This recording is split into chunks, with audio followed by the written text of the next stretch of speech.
everyone, I'm Nakaya Morgan. Today I'm speaking about the 3 most important pages of my book of adventures, also known as my bucket list. I have an audience member, Matthew, here with me today. I'm going to elaborate on the 3 experiences that I hope to accomplish in my lifetime. The first being vacationing out of the United States, secondly, going on a mission trip, and thirdly, skydiving. First, I'd like to start off by asking how many of you have visited another country? Matthew has. Approximately 64% of Americans have never been out of the country, which is surprising to me. Since we are considered a wealthy country, I would have expected that number to be a lot lower. On the upper side of 2 million Americans have went abroad last year for a mission trip. It is estimated that only 5% of Americans have skydived in their lifetime. If I had to make an educated guess, less than 1% of the population has done all 3 of these things on a single vacation, which is my ultimate wish.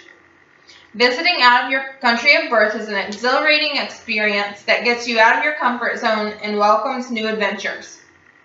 You may learn a lot about culture, history, climate, and everyday life of the natives of your chosen country. It allows your mind to relax and improves your skills in which you have recently learned. Americans, for the most part, are subpar on learning other countries' cultures. The statistics show how little we visit other countries, which is the most hands-on experience you can have. From my perspective, the most intriguing part of vacationing to a destination outside of the United States are the new terrains you would get to see. For example, my most interested culture and climate to experience is in the tropical region. Vacation in general is an important factor in the quality of life. It allows you to decompress and digest all of the new skills in which you have recently learned. When returning, you will be a much more focused and driven individual, according to the Huffington Post studies. Many people find it difficult to take a vacation for themselves. I know I would. So while doing so, you can make it a vacation to give others a helping hand. Going on a mission trip is a rewarding experience while being able to enjoy yourself, learn, and explore. There's an abundance of mission trips you could get involved in.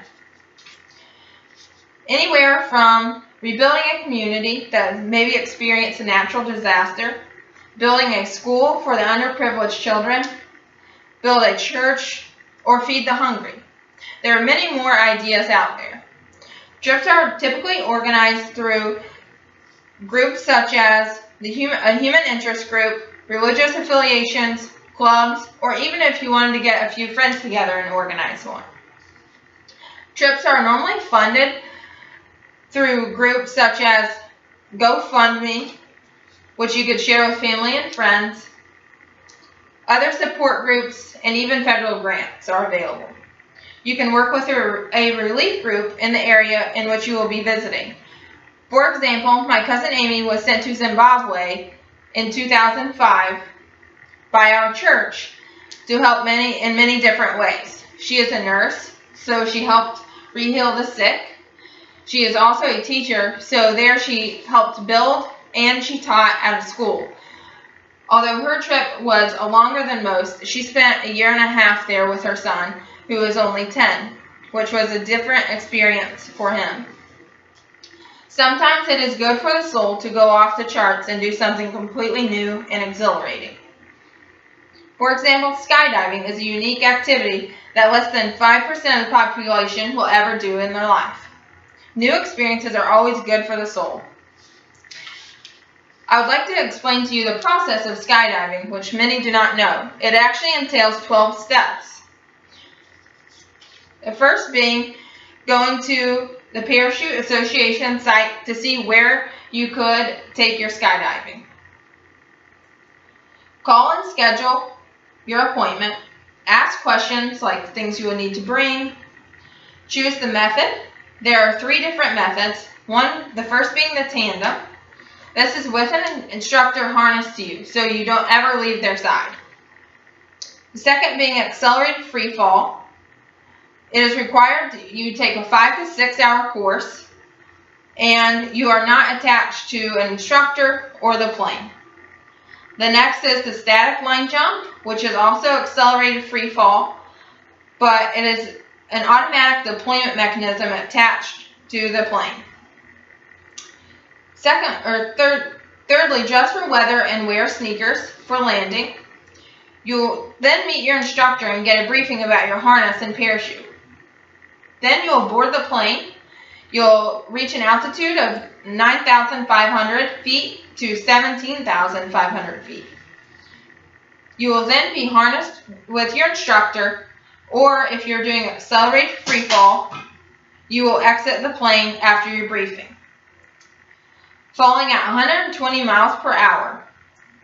Enjoying the view, land safely, and then brag because you're the top 5% that have done skydiving in their lifetime.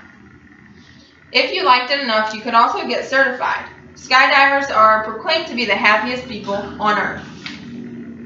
So my ultimate adventure would be to vacation out of the country by giving a helping hand on a mission trip and skydiving all within the same vacation. The reason for this being all three different activities give you a different component and feeling, and you receive different gratitude and experience. So life is all about creating new memories and enjoying life to its fullest capacity. One said, a travel adventure has no substitute. It is the ultimate experience, your one big opportunity for flair. So I've made my first move in doing my top three items on my bucket list, and I have gained my passport. Thank you all for listening.